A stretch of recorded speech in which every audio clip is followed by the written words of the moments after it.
palavra à Sra. Deputada Mariana Mortágua, do Bloco de Esquerda. Muito obrigada, Sr. Presidente, Senhoras e Senhores Deputados. Não temos nada a opor, em geral, às propostas apresentadas pelo Grupo Parlamentar do Partido Socialista sobre supervisão e regulamentação bancária. Algumas introduzem alterações interessantes e importantes, nomeadamente nos requisitos de venda de produtos financeiros e na adequação do produto financeiro ao perfil do comprador ou, por exemplo, no reforço dos poderes do Banco de Portugal no que toca a sociedades gestoras de participações sociais detentoras de participações qualificadas em bancos. Há outras propostas que vão ao encontro de propostas que o Bloco de Esquerda já tinha feito e que estão neste momento num grupo de trabalho, juntamente com propostas do Partido Comunista Português e do CDS. Entendemos nós, mas isto pode ser debatido em especialidade, que as propostas que o Bloco já fez vão mais longe e são mais eficazes no controle da venda de produtos financeiros, nomeadamente obrigando a que produtos não garantidos possam apenas ser vendidos em balcões especializados ou através de balcões eletrónicos, ou então que todas as emissões de valores mobiliários para investidores não qualificados sejam sempre consideradas ofertas públicas e, portanto, tendo uma série de critérios que hoje não têm na CMVM.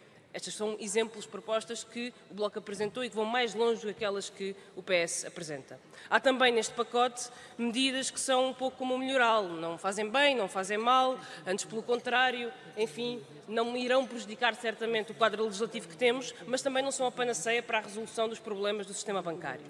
A grande limitação que nós encontramos numa boa parte destas medidas tem a ver com o facto de colocarem demasiado peso na autofiscalização e na autorregulação dos bancos. E nós sabemos bem, porque assistimos às crises financeiras do BPN, do BES, do PPP, que não há código de conduta, nem há comitê de verificação de boas práticas, tecnicamente e pomposamente chamados comitês de compliance, que impeçam os bancos de agir de acordo com os seus interesses próprios, quando os interesses próprios interessam num determinado momento. Foi assim no BES, foi assim no BPP, foi assim no BPN e não há código de conduta que impeça os bancos de agirem de acordo com os interesses dos seus acionistas e dos seus banqueiros. E também é verdade que não são os auditores externos que o fazem, porque todos os bancos envolvidos em escândalos tinham auditores externos, contas auditadas e contas certificadas. E a verdade é que nunca ninguém sabe nada, nunca ninguém viu nada, nunca ninguém encontrou nada e as contas estão sempre perfeitamente até ao momento em que explodem nas mãos de alguém.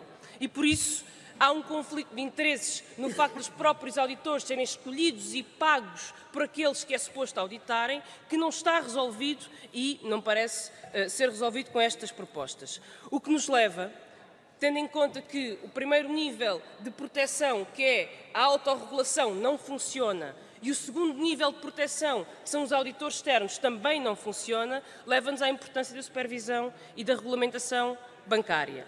E é preciso dizer aqui, com toda a frontalidade e sinceridade, que o Banco de Portugal não tem estado à altura das suas funções. Não tem cumprido de forma que nós consideremos satisfatória. Porquê? Por três razões. Há uma parte dessa responsabilidade que é diretamente atribuível ao Governador do Banco de Portugal. Cometeu erros gravíssimos no passado, não assumiu os erros que cometeu e sempre teve uma atitude de arrogância, altivez e pouca vontade de colaborar nas comissões de inquérito e com a Assembleia da República. Há uma outra falha no Banco de Portugal que diz respeito à sua cultura organizacional. Talvez por questões históricas ou não, poderemos ter opiniões diferentes sobre isso, o Banco de Portugal considera-se um colega de banqueiros e não um supervisionador de banqueiros. E, portanto, não tem a disciplina nem a intrusão necessária para supervisionar o Banco de Portugal. Isto é uma questão cultural que nós temos vindo a verificar nos vários casos de falências bancárias. Há um outro problema que diz respeito ao modelo de supervisão. É demasiado concentrado no Banco de Portugal, no que diz respeito a práticas bancárias, e é demasiado compartimentado em que a CMVM, que regula mercados financeiros e supervisiona mercados financeiros, não tem nenhum contacto com o Banco de Portugal e hoje em dia é muito difícil supervisionar o mercado financeiro achando que se pode separar a atividade bancária da atividade financeira dos mercados. E isto não é possível de separar, porque são atividades transversais e quando alguma coisa corre mal, ela corre transversalmente mal e por isso o próprio modelo de supervisão deveria ser alterado. Mudando as competências dentro da supervisão financeira. E isso também ainda não é feito nestes projetos, é uma outra discussão que teremos de ter. Sabemos que em períodos de crise e fraude, as más práticas ficaram à vista, certamente. Houve más práticas, houve crimes, houve fraudes, mas o problema da instabilidade financeira vai muito além do mau comportamento de banqueiros. Não se trata aqui apenas de termos banqueiros que são bom caráter ou mau caráter, banqueiros que cometem ou não cometem crimes, isso é certamente importante, mas é o próprio funcionamento do sistema financeiro que causa a sua instabilidade. Todos nós sabemos que o sistema financeiro sofre, padece e tende a ter uma excessiva alavancagem em períodos de recuperação económica e de expansão económica. Endivida-se demasiado. Todos nós sabemos que o sistema financeiro tem uma tendência para financiar excessivamente setores especulativos em momentos de recuperação económica. E todos nós sabemos que tem uma tendência para ter uma orientação para o lucro baseado nos interesses dos seus acionistas e não baseado nos benefícios da economia.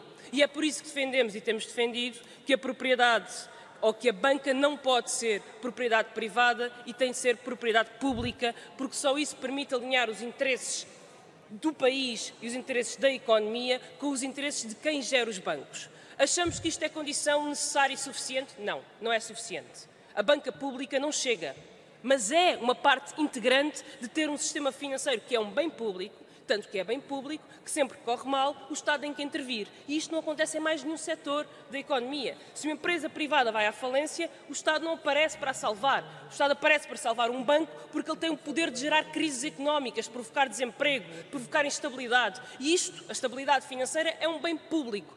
E é por isso que a banca deveria ser pública, embora isso não seja condição suficiente para a sua estabilidade. Mas há outras duas ameaças à estabilidade financeira, e gostaria de terminar deixando este repto, que mereciam ser discutidas. A primeira é a aberração da União Bancária. É uma aberração legislativa e política. Já seria uma aberração se houvesse um fundo de resolução mútuo com partilha dos custos da resolução dos bancos entre os diferentes países da União Monetária, mas sabendo nós que a Alemanha nunca aceitará participar num fundo que partilha os custos da intervenção nos bancos, Portugal colocou-se na situação em que é Frankfurt a decidir o que é que se faz aos bancos quando os bancos vão à falência, mas são os contribuintes portugueses a pagar as decisões de Frankfurt. E quando juntamos estas regras às regras da Comissão Europeia sobre não ajuda de Estado às empresas públicas ou às empresas privadas que necessitam de uma ajuda pública, o que temos é uma mistura explosiva, em que o problema já não é apenas a possibilidade de um banco ir à falência, o problema já não é apenas a possibilidade de um banco ter problemas de liquidez, o problema é que o Estado não pode intervir nesse banco sem que isso implique um mecanismo que entra em processo e que pode levar a uma resolução ou, em último caso, à liquidação desse banco. E que essa resolução e essa liquidação não estão nas mãos das autoridades portuguesas, estão nas mãos de autoridades que não são portuguesas, que são tecnocratas e burocratas europeus que pouco conhecem da realidade portuguesa. E isto em si, o sistema que hoje existe legal em si, é um ataque e é um problema para a estabilidade financeira e para a estabilidade bancária. A segunda ameaça à estabilidade bancária hoje, que também aparentemente não há muito interesse em discutir, tem a ver com a atuação do Banco Central Europeu e da política monetária. Porque não tendo nós políticas orçamentais que possam ser suficientemente expansionistas e não tendo o Banco Central Europeu a vontade nem a possibilidade de intervir diretamente nos mercados primários de dívida soberana, aquilo que está a ser feito para estabilizar os mercados de dívida soberana e para combater a inflação é injetar milhares de milhões de euros nos mercados financeiros. E o resultado de milhares de milhões de euros nos mercados financeiros, a nível europeu e mundial, em períodos de baixas taxas de juro, são bolhas que aparecem nos mercados obrigacionistas, nos mercados acionistas ou noutro tipo de mercados de propriedade, como por exemplo o mercado imobiliário. E hoje temos enormes quantidades de dinheiro que estão a servir para alimentar bolhas sem que nada disto esteja a ser alvo de discussão ou de grande supervisão. E portanto, senhores deputados, termino dizendo que temos muito para discutir sobre estabilidade da banca, mas há uma coisa que estes projetos não resolvem e continua a não haver coragem política para resolver, que é o próprio sistema e a própria propriedade e a natureza da propriedade do sistema bancário. Muito obrigada.